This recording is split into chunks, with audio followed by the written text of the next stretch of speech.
Hello and welcome to my little tutorial on how to paint ocean waves.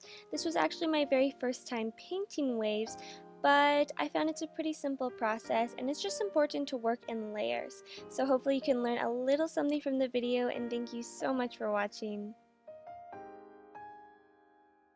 So with any painting, I'm going to start with blocking in the color, and here I'm using two brushes to do that. I'm using an angled brush and a blender brush. So the angled brush is about 1 inch in size. You just want a brush that can make decent coverage and not be too big or too small. And after I put on those colors with the angled brush, I use the blender brush to just smooth it all out. It makes everything nice and perfect, so I really would recommend having one at your side.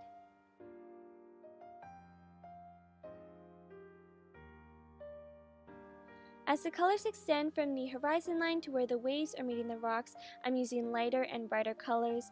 I overall use 3 shades, including sap green, ultramarine blue, and turquoise.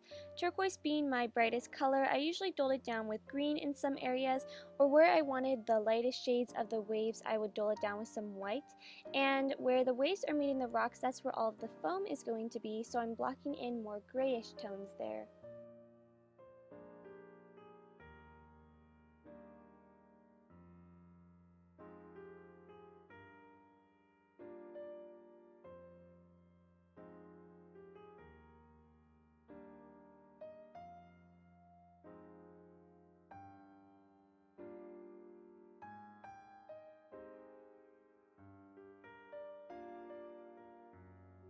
For detailing the waves, I'm going to be using this little beautiful brush. It's called a dagger brush. It's very pointed at the tip, and that makes it perfect for creating fine details which are going to be needed on these waves. So I am generally doing about 3 layers of detail.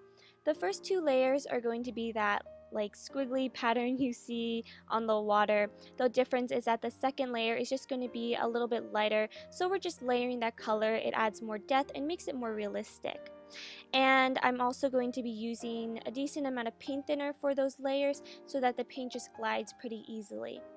Finally, the third layer is just going to be white that is straight from the tube, and that's not done over the entire painting, just in places where more little fine touches are needed, like where the waves are crashing.